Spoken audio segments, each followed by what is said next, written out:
কেমন আছো বন্ধুরা? ওয়েলকাম টু মাই চ্যানেল র ইজ জার্নি অ্যাট অভিজিতা। আজকে সকাল সকাল বেরিয়ে পড়েছি। গন্তব্য মল্লরাজাদের রাজধানী বিষ্ণুপুর, সেদিকেই যাব আজকে। যেতে যেতে পথে চলো, এখন চলেছি অলরেডি কিন্তু দক্ষিণেশ্বরী ব্রিজের ওপর দিয়ে। আর কীভাবে যাচ্ছি সেই রাস্তাটা তোমাদের একটু বলে দিই। এয়ারপোর্ট থেকে বেলঘরিয়া এক্সপ্রেসওয়ে ধরেছি, দেন দেখতেই পাচ্ছ দক্ষিণেশ্বরটা ক্রস করলাম।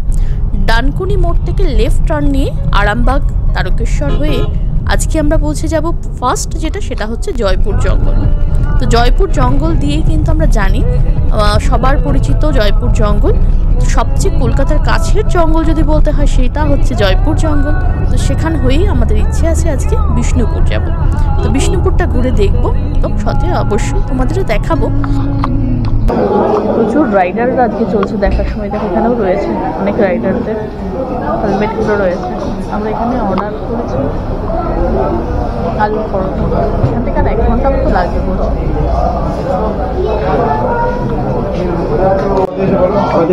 ধারা তো শুরু করে দিয়েছে। এই হচ্ছে আলুর পরোটা। আবার এখানে একটু স্যালাড টাইপের দিয়েছে। বাবার লঙ্কা তো প্রচুর রয়েছে। খেয়ে দেখি কেমন। তবে বড় পাতলা, এত পাতলা আমি আলুর পরোটা দেখিনি কোনোদিনও। বেশ পাতলা, ঠিক আছে।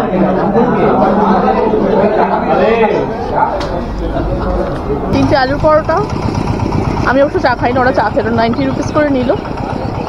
মোটামুটি খুব একটা হামুড়ি না হলেও ঠিক আছে। সকালে একেবারে গরম গরম। এখানে প্রচুর মানুষজন আজকে বেরিয়েছে, তবে প্রচুর বাইক রাইডার রয়েছে, যেটা বেশ ভালো লাগছে দেখে।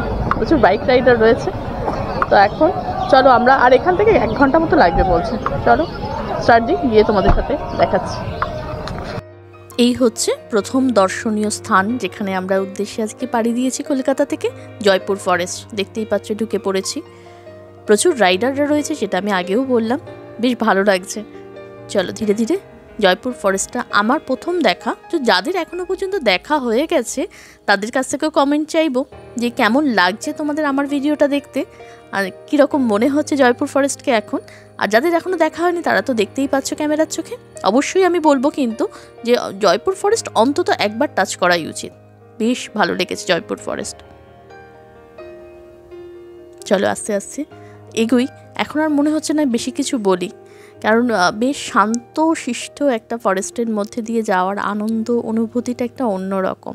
তো সেই জন্য আমি আর বেশি কিছু বলছি না। তো সাথে তোমরা থাকো আর দেখতে থাকো। জয়পুর ফরেস্টে থাকার জন্য কিন্তু 2টো ব্যবস্থা রয়েছে, 2 রকমের রয়েছে আমরা জানি। একটা বনশ্রী আর একটা হচ্ছে বনলতা। যদি থাকার পরিকল্পনা নিয়ে আসলে কিন্তু অবশ্যই জয়পুর ফরেস্টের এই 2টো রিসর্ট কাম হোটেলে কিন্তু তোমরা থাকতেই পারো। বনলতাটা বেশ পরিচিত এবং বিশাল এরিয়া নিয়ে অনেক রকম কটেজ নিয়ে কিন্তু বনলতা রয়েছে। বনশ্রীটা সেই তুলনায় আনুমানিক একটু কম রেট, এবং জয়পুর ফরেস্টের আমার মনে হয়েছে বেশ ইন্টেরিয়ারে যাওয়ার পথে পড়বে, তোমাদের নিশ্চয়ই দেখাবো সেটা অবশ্যই। আর বনশ্রীর তুলনায় কিন্তু বনলতার রেটটা একটু হাই, যেটা আমার মনে হয়েছে। তবে নিশ্চয়ই তার পরিষেবা বলো হয়তো ডিফারেন্ট হতে পারে। সেটা ব্যাপারে আমি অবশ্য আলোকপাত এই মুহূর্তে করতে পারবো না, কারণ 2টোর কোনোটাতেই আমার যাওয়া নয়। বেশ সুন্দর একটা পরিবেশের মধ্যে দিয়ে গাড়ি চালাতে কিন্তু বেশ লাগে। এরকম পরিবেশ কলকাতার কাছে খুব একটা আমরা তো পাই না।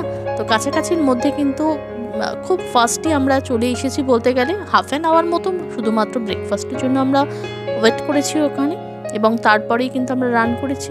এখন রয়েছে জয়পুর ফরেস্টে। আমাদের ইচ্ছে আমরা ডে আউটিং করব। তো দেখি কতটা কি হচ্ছে। অবশ্যই তোমরা সাথে থাকো, সঙ্গে থাকো, দেখতে পাবে পুরোটাই। এই দেখো হরিণ রয়েছে কিন্তু, দেখেছো কাট আউট কিন্তু রাস্তায় করা রয়েছে যে স্লো গাড়ি ড্রাইভ করার জন্য। এবং হরিণ থেকে শুরু করে হাতি থেকে শুরু করে এই ধরনের কাট আউট কিন্তু তোমরা রাস্তার 2 সাইডেই পাবে, যেখান থেকে ওরা পারাপার করে। জয়পুর ফরেস্ট কলকাতা থেকে সবচেয়ে কাছে ফরেস্ট। এত সুন্দর একটা রাস্তা, গাড়ির আওয়াজ ছাড়া পুরোটাই কিছু নিস্তব্ধ। রাতটা হলে সেটা হয়তো অন্যরকম একটা ভাইবস ডেফিনেটলি থাকতো রাতের বেলা। দেখো অল্প করে সূর্য দেখা যাচ্ছে, আছে। এখন আমাদের আসতে মোটামুটি সময় লাগলো, এখন বাজে ঘড়িতে হচ্ছে 10:30। আমরা 6:45 স্টার্ট করেছিলাম, মাঝখানে একটু ব্রেক নিয়েছি, তাও 15 মিনিটস হবে।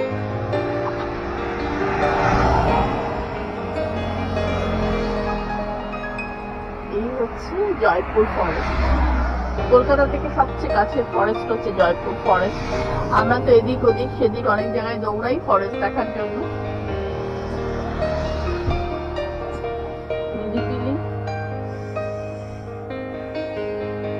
আর তেমনি খুব সুন্দর একটা ঠান্ডা ঠান্ডা হাওয়া আসছে, বেশ ভালো লাগছে।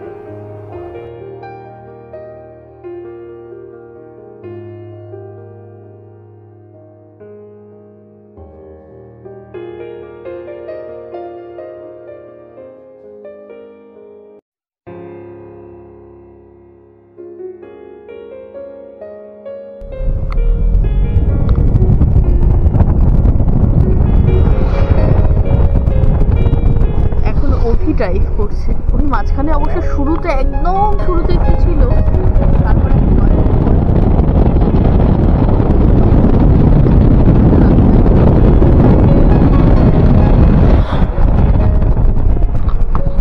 বনশ্রী রিসর্ট। এই হচ্ছে বনশ্রী রিসর্টটা, আগে আমরা বনলতাটা ফেলে এসেছি। মল্ল রাজাদের রাজধানী বিষ্ণুপুর, দেখতেই পাচ্ছ গেট দেখা যাচ্ছে। চলো ঢুকে পড়েছি একেবারে। পোড়ামাটির দেশ বিষ্ণুপুর। রিন্টু বললে তাই তো তোমার নাম? রিন্টু, এখানে হচ্ছে গভর্নমেন্টের ফিক্সড করা রেট, তাই তো? আচ্ছা, এখানে কিন্তু গভর্নমেন্টেরই ফিক্সড করা রেট 400। তো আমাদের ভালো করে ঘুরিয়ে দেবে আশা করছি, এবং সেটা তোমাদের অবশ্যই বলবো। আমরা স্টার্ট অলরেডি দিয়ে দিয়েছি। এই যে ছিন্নমস্তা মন্দির হচ্ছে এটা, এটা আমরা 8টা অবধি খোলা থাকে, তাই জন্য আমরা ফিরে এসে এটা করব। আর এখানে আজ থেকেই হচ্ছে মিউজিক্যাল অনুষ্ঠান শুরু হতে চলেছে, যেটা গভর্নমেন্ট থেকে করছে। এই হচ্ছে ছিন্নমস্তা মন্দির, মিউজিক্যাল যে ফেস্টিভ্যালটা রয়েছে আজ থেকেই শুরু হবে। এই দেখো ছিন্নমস্তা মন্দিরের সামনে এরকম প্রচুর কিন্তু দোকান রয়েছে। আমরা আসবো এসে, যেহেতু এটা রাত 8টা অবধি খোলা থাকে, তো তখন আমরা এসে করবো। আর এই হচ্ছে কামানটা, দলমাদল কামানটা রয়েছে, এগুলো এসে আমরা দেখবো। বাদ বাকি যেগুলো দূরে রয়েছে সেগুলো আমরা আগে করে আসি, করে এসে এগুলো দেখে। আর আজকে আমরা ভেবেছিলাম হাটটা পাবো না, যেহেতু এই ফেস্টিভ্যালটা স্টার্ট হবে আজ থেকে, তো সেই জন্য হাট বলছে যে আজকে 4টে থেকে আমরা হাটটাও পাবো। নর্মালি তো আমরা জানি বিষ্ণুপুরে যে হাটটা স্যাটারডে সানডে, নর্মালি আমরা শান্তিনিকেতনে সোনাঝুরি হাটটাও তাই স্যাটারডে সানডে। তবে এখন যেহেতু ওখানে প্রচুর মানুষের সমাগম ঘটে বলে সেই জন্য চলে আর কি, প্রায়ই এখন খোলা থাকে বলতে গেলে ফ্রাইডে থেকে। দেখো খুব সুন্দর দোকানের কাজগুলো। টিকিটটা কেটে নিয়েছি, অনলাইনে হলে কিন্তু 20 রুপিস করে, আর না হলে 5 টাকারও এক্সট্রা দিতে হবে, 25 করে। আর ক্যামেরা বলতে মোবাইলের ক্যামেরা ইউজ করা যায়, এমনি ক্যামেরা বলতে আমরা যেটা বুঝি, অর্থাৎ আমাদের হাতে যেগুলো রয়েছে সেগুলোতে কিন্তু করা যাবে না। অ্যাকচুয়ালি রেজুলেশনটা আমার মনে হয় সেটার জন্য। আর এখানে কিন্তু পুরো ডিটেলসগুলো দেওয়া রয়েছে, দেখো তোমরা। রাসমঞ্চ, আর এই টিকিটেই কিন্তু 3টে যে বিষ্ণুপুরের যে টেম্পলস রয়েছে, হেরিটেজ যে বিষ্ণুপুরে 3টে টেম্পল রয়েছে, সেটাকে কিন্তু কভার আপ করা যাবে এই 3টে টিকিটেই। আর এটা হচ্ছে পুরো রাসমঞ্চের পুরো ডিটেলসটা রয়েছে। এটা হচ্ছে ল্যাটেরাইট পাথরের ভিত্তাবিধির ওপর স্থাপিত এই উন্নত মানের বর্গমার কাঠামোটি সৌধ ইষ্টক দ্বারা নির্মিত।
আমরা সেম জায়গা দিয়েও বেরিয়ে গেলাম।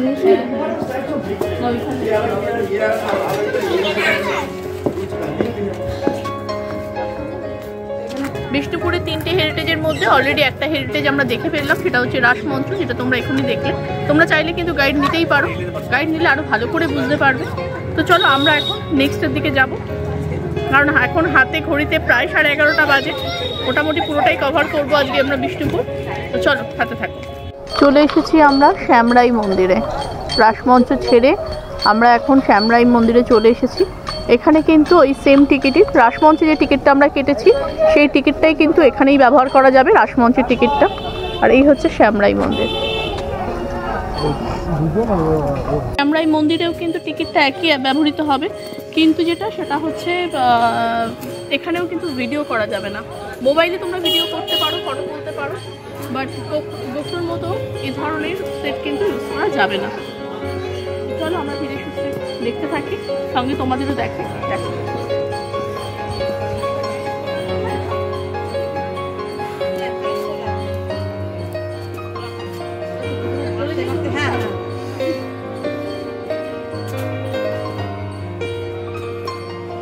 অসম্ভব সুন্দর কারুকার্য।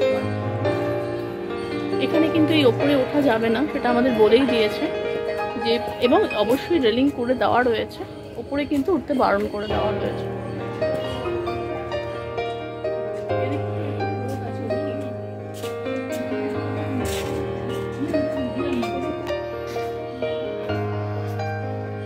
প্রকৃতির মধ্যে অসম্ভব সুন্দর, কোনো এখন নানা রকম কারুকার্য করা রয়েছে।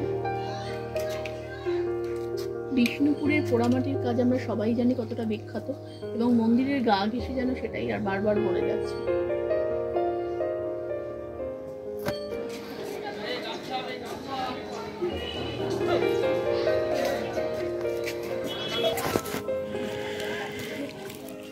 পঞ্চরত্ন এই মন্দিরটি চারিদিকে 3 খিলানাযুক্ত বারান্দার সাথে একটি সরু প্রদক্ষিণ পথ রয়েছে। টেরাকোটার অলঙ্করণে উৎকর্ষ প্রাচীর্য মন্দিরটিকে অনন্য করে তুলেছে। টেরাকোটার কাজ আমরা জানি বিষ্ণুপুরের একেবারে অলঙ্কার, যেটা উন্নত পর্যায়ে লতাপাতার অলঙ্করণ, কৃষ্ণ লীলা দৃশ্যের পাশাপাশি বৃত্তাকার প্যানেলের ভিতর রাসমণ্ডল অপরাপর প্রাসঙ্গিক উপখানির সমন্বয় উল্লেখযোগ্য।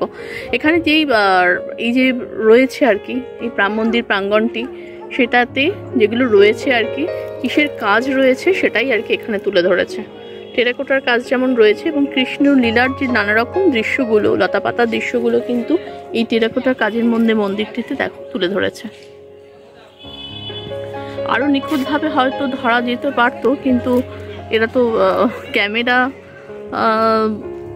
ইউজ করতে দিচ্ছে না। মোবাইলে ক্যামেরার রেজুলেশন তো এমনিই আমরা জানি খুব শর্ট। এই যে দেখো, তবুও যতটুকু ধরা যাচ্ছে আর কি ক্যামেরার চোখে, অসম্ভব সুন্দর। আর এটার অবশ্য ভেতরে প্রবেশ করা যাবে না, সেটা আমাদের ঢোকার মুখেও বলা রয়েছিল। এবং দেখো এখানে ব্যারিকেড করা রয়েছে যে এর উপরে ওঠা যাবে না, এই আর কি।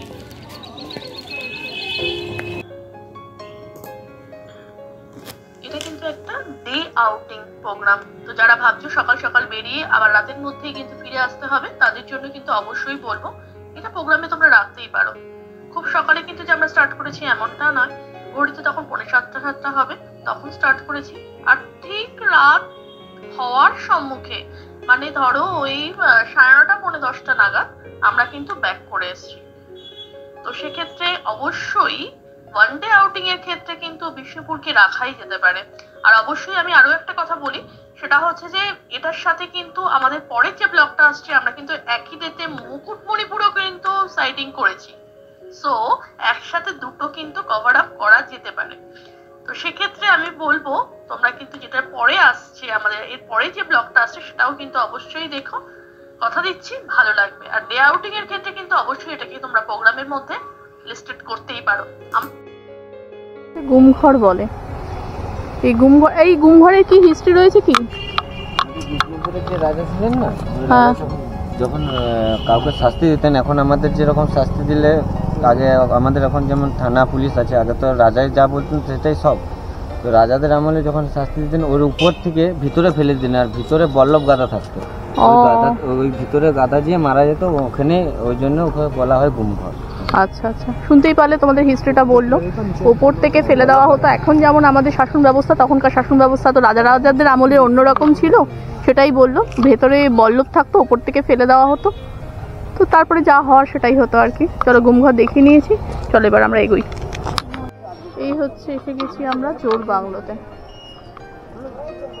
এই হচ্ছে জোর বাংলো। সব কিন্তু কাছাকাছি, খুব যে একটা ডিস্টেন্সের মধ্যে তা কিন্তু নয়। আর এক টিকিটেই কিন্তু এটা হয়ে যাবে। আমরা রাসমঞ্চে শুধু টিকিট কেটেছিলাম, সেখানেই ঢুকবো। ভেতরে তো ফটোগ্রাফি মোবাইলে অ্যালাউ করছে, বাট ক্যামেরাতে অ্যালাউ করছে না। আর এখানেও দেখো ছোটোখাটো দোকানপাট কিন্তু রয়েছে। জোর বাংলো যে মন্দিরটি রয়েছে দেখো, এটা 18 আগস্টে এটা হয়েছিল নির্মিত। এটা যেটা রয়েছে সেটা হচ্ছে কেষ্ট রায় নামে বহুল পরিচিত এই দেবালয়টি গঠন করেছিল। পুরো দেবালয়টি যেটা রয়েছে সেটার গঠন বৈচিত্র্য বেশ সূক্ষ্ম আর কি, টেরাকোটার কাজের জন্যই বিখ্যাত। তো এখন তো এটা পুরোটাই আমাদের গভর্নমেন্ট নিয়ে নিয়েছে। তো দেয়ালে বা দোচালার নিচের কাঠের ফ্রেমের মধ্যে কিন্তু টেরাকোটার কাজ সত্যি অভূতপূর্ব ও বিরল স্থাপত্য শিল্পের নিদর্শন। তো এখানে ও মানে যে শ্রীচৈতন্য দেবের যে বেদী বা পুরাপঙ্খী যে ষড়যন্ত্র রয়েছে সেগুলোর ওপরেই কিন্তু, এছাড়া কৃষ্ণলীলা, পৌরাণিক উপাখ্যান, মহাভারত, রামায়ণের কাহিনী, এই হিন্দু দেবলোকের অজস্র যে চিত্রগুলো সেগুলোই কিন্তু এখানে ফুটিয়ে তোলা রয়েছে এই জোর বাংলোতে। তো চলো, জোর বাংলো মন্দিরটার এই হচ্ছে ইতিহাস। তো শোনালাম তোমাদের, এবার দেখো তোমরা।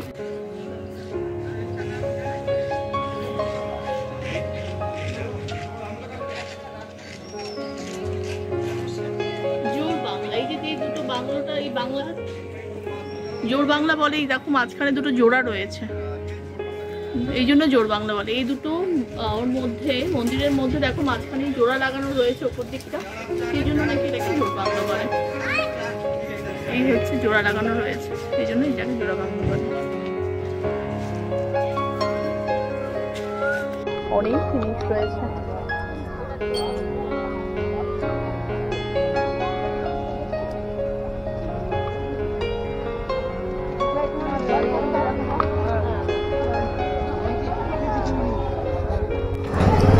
চলে এসেছি রাধেশ্যাম মন্দিরে। কাজগুলো সত্যি বেশ অনবদ্য।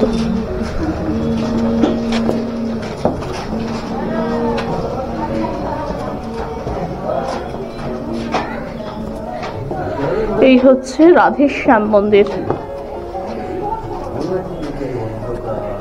এটা হচ্ছে ল্যাটেরাইট পাথরেরই নির্মিত এই রাধেশ্যাম মন্দির। 1914 সালে 19শে জুন কিন্তু এটা হয়েছিল প্রতিষ্ঠিত। অনুরূপ অলঙ্করণের সাথে রামায়ণে নানা রকম দৃশ্য, অন্তঃসারায়ণ বিষ্ণু বিস্তীর্ণ অঞ্চল জুড়ে থাকা রাধাকৃষ্ণের মূর্তিতে কিন্তু এটা সুশোভিত হয়েছে রাধাশ্যাম মন্দির প্রাঙ্গণটি।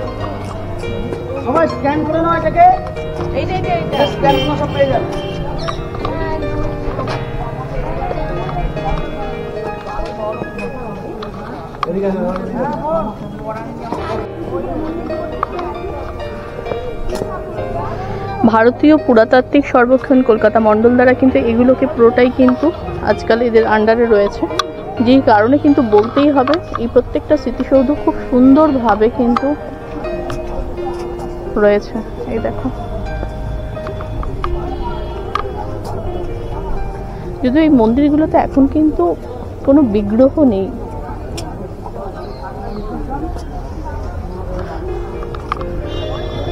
এই মন্দিরটাতেই একমাত্র, যেগুলো দেখে আসলাম তার মধ্যে এই মন্দিরটাতেই কিন্তু একমাত্র বিগ্রহ রয়েছে। একমাত্র এই মন্দিরটিতেই বিগ্রহ রয়েছে।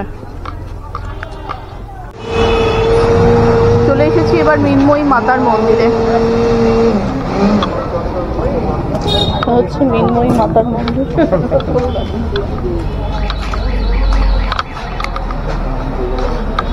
বাহ, কি সুন্দর দেখো টেরাকোটার কাজগুলো রয়েছে। কিরকম থেকে স্টার্টিং প্রাইস রয়েছে? ডোগরাটা 250 থেকে শুরু। আচ্ছা, ডোগরার কাজ আমি এখনো পর্যন্ত ওখানে এসে আমার চোখে পড়লো এই প্রথম। ডোগরার কাজ কি সুন্দর, অনবদ্য একেবারে। 250 থেকে কিন্তু এখানে ডোগরার কাজ শুরু।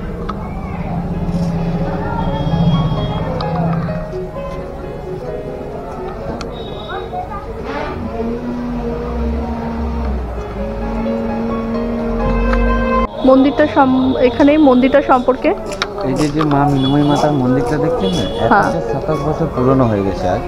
আর রাজাদের আমলে যখন এই রাজা যখন ছিলেন তাকে ওনার এই মা দুর্গা ওনাকে আদেশ দিয়েছিলেন এই মন্দিরটা বানাবার জন্য। ওই মন্দিরটা রাজা বানিয়েছিলেন।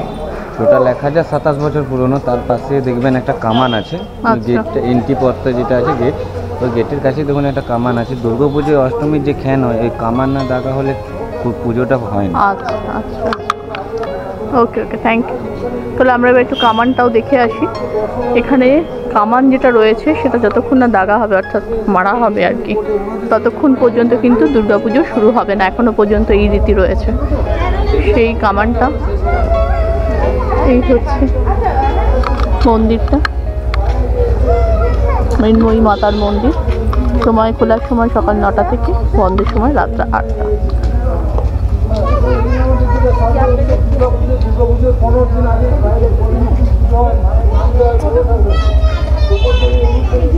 কামান যেটা সেটা কোন দিকে? এদিক, এটাই না? আচ্ছা আচ্ছা আচ্ছা আচ্ছা আচ্ছা, এই হচ্ছে সেই কামানটা।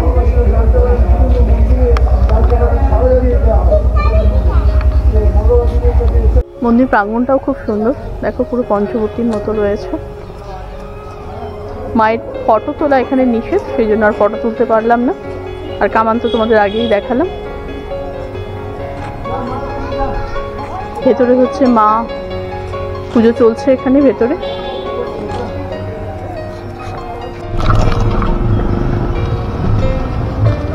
চলো নামো। এটা রাজবাড়ির গেট? ও আচ্ছা আচ্ছা, এটা হচ্ছে রাজবাড়ির প্রবেশ গেট।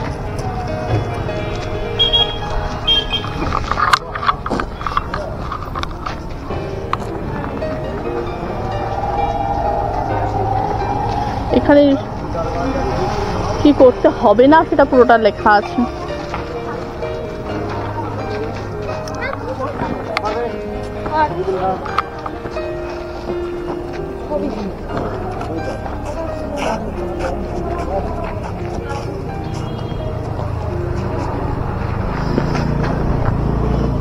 এই রাজবাড়ির যে প্রবেশ গেটটা রয়েছে সেটারই ইতিহাস কিছু এখানে রয়েছে।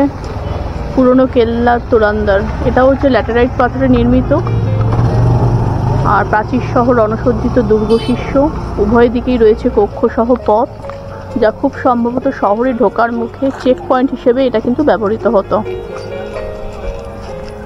জনমত অনুযায়ী এটা 1913 সালের 18ই আগস্ট এই কেল্লাটিকে রাষ্ট্রীয় গুরুত্বপূর্ণ স্মারক হিসেবে চিহ্নিত করা হয়।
ওইদিকে কিন্তু নদী রয়েছে, ওই গেটের এদিকটা এখন অটো টোটো চলাচল করে আসলে।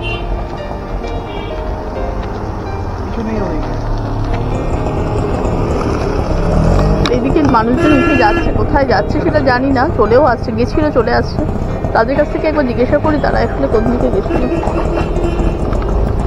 আর এখানে বেশ মন্দির ঠিক নয়, কিছু মূর্তি রয়েছে আর কি, তার মধ্যে শিবের মন্দিরটা পূজিত হচ্ছে সেটা বোঝা যাচ্ছে।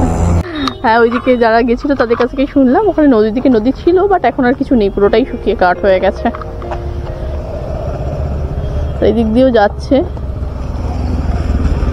এটাও একটা প্রবেশ পথ। ওই দিকটা ছিল প্রবেশ পথ, মেন গেট যেটা বলি আমরা, আর এদিকেও আর একটা রয়েছে। এদিক থেকেই বোধহয় রাজবাড়ি, এখন তো আর রাজবাড়ির মেনটেন না হওয়ার জন্য যা বললো যাবে, সামনে গিয়ে দেখা যাবে, তবে সেটা এখন প্রায় ধ্বংসাবশেষ বলা যেতে পারে। তাহলে এই গেটটার সামনেটা গিয়ে দেখি। এটা হচ্ছে দুর্গের ক্ষুদ্র তোরণ, অক্ষাংশ দ্রাঘিমাংশ সব কিছু এখানে লেখা রয়েছে। ধনুক আকৃতি খিলানে ঢাকা এই তোরণ দক্ষিণ থেকে উত্তরে বিস্তৃত, এর পূর্ব পশ্চিম রয়েছে প্রাচীর সহ রণসজ্জিত দুর্গ শিষ্য। এর গড় উচ্চতা মানুষের গড় উচ্চতা থেকে বেশ কিছুটা বেশি, তাই কোনো সিঁড়ি ব্যবহার করা হয় না। সপ্তদশ শতাব্দীতে এই তোরণটি হয়েছে। এই হচ্ছে তোরণটি।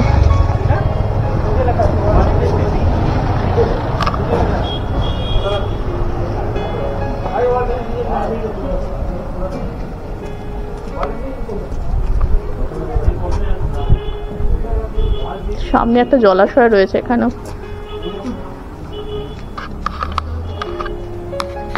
লাগছে লাল মাটির দেশ, সঙ্গে এদিক থেকে বেশ ভালো লাগছে।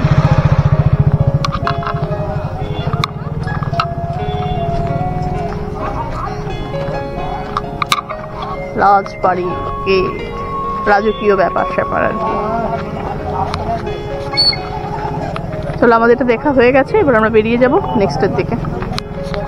এই হচ্ছে রাজবাড়ির ধ্বংসাবশেষ এখন, আর পেছনে নাকি আবার হাওয়া মহলও আছে, যদিও একেবারেই কোনো ভাবেই আর কি বলবো, একেবারেই ধ্বংসাবশেষ হয়ে পড়ে রয়েছে, কোনো রকমভাবেই এটাকে কেয়ার করা হয়নি। এই হচ্ছে ধ্বংসাবশেষ, আর ওই দিকে রয়েছে গেটটা।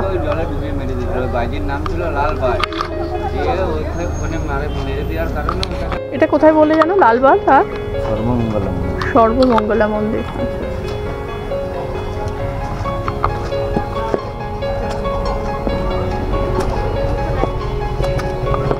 চলে এসেছি।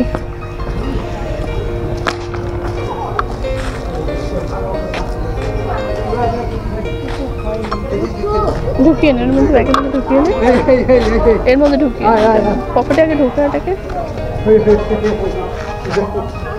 ঢোকা ভালো করে। এই হচ্ছে সর্বমঙ্গল মায়ের মন্দির।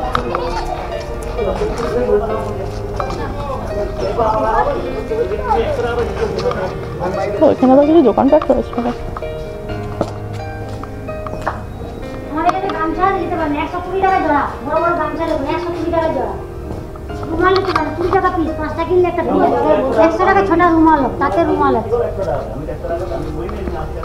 ছোটখাটো দোকান আছে, গামছা আছে শুনলেই। আর এটা এখন লালবাগ।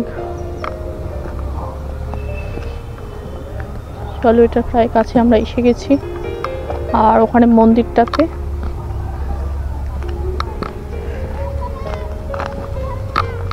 ওই লোকজন এখানে স্নান টান করছে আর কি।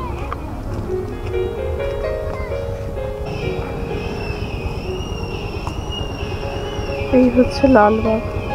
ওইদিকে নৌকা চলছে, কিন্তু ওই সাইড দিয়ে বোটিং হয় বোধহয়। বোটিং ওই দিক দিয়ে হয়, ওইদিকে ওদিক থেকে বোটিং হয়। আচ্ছা আচ্ছা, ওইখানে এটাতে বোটিংও হয়, তবে সেটা এই সাইড থেকে না, ওই সাইড থেকে কোথাও বোটিং হয় আর কি।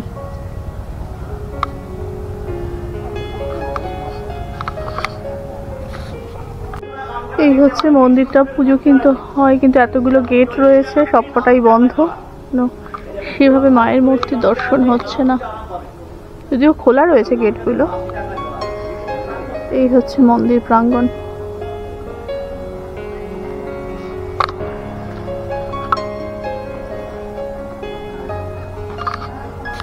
জানার জন্য উৎসুক হয়ে আছে এই লালবাগে। লালবাগটা হলো আমাদের যে বিষ্ণুপুরের যে রাজা যে বাইজি ছিলেন না, উনি এই লালবাঁধে এসে নৌকো বিয়ে করতেন। ও, তো সেটা আমাদের যে রানী ছিলেন, অরিজিনাল যে রাজার যে রানী ছিলেন, উনি জানতে পেরেছে। তো ওই বাইজিকে মারার জন্য রানী নৌকো ফুটো করে ওনাকে এখানে মেরে দিয়েছে। ও আচ্ছা আচ্ছা, রানীমা মেরে দিয়েছিল এই লালবাগে, তারপর থেকে নাম হয়েছে লালবাগ। হ্যাঁ,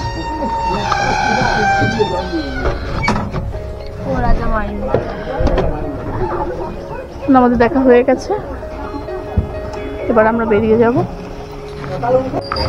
এই হচ্ছে দলমাদল কামান। এটা লোহার দিয়ে এটা তৈরি। এই কামানটি সম্ভবত মল্ল রাজাদের তৈরি সর্ববৃহৎ কামান। 4.25 মিটার দীর্ঘ এই কামানের মুখের ব্যাস 30 সেন্টিমিটার। 63 লোহার আংটা ঢালাই করে পরস্পরের সঙ্গে জুড়ে এটা নির্মাণ করা হয়েছে। এই কামানের একটি ফার্সি ভাষায় অভিলেখার দেখা মেলে, যা সম্ভবত এই কামানের নির্মাণ মূল্য। চলো এবার দেখাই দলমাদল কামানটা। এই হচ্ছে কামানটা।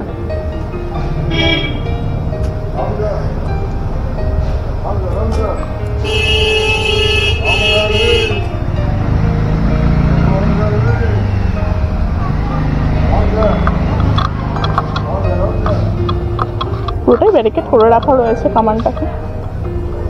এই হচ্ছে দলমাদল কামান।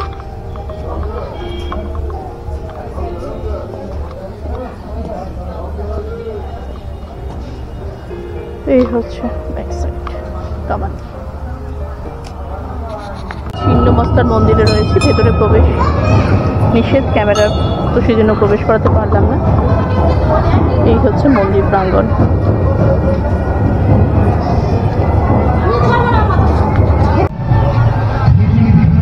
বিষ্ণুপুর দেখা আমাদের কমপ্লিট, সব দেখে নিয়েছি সাইড সিন। তোমারও যেগুলো থাকবে তোমরাও দেখে নাও।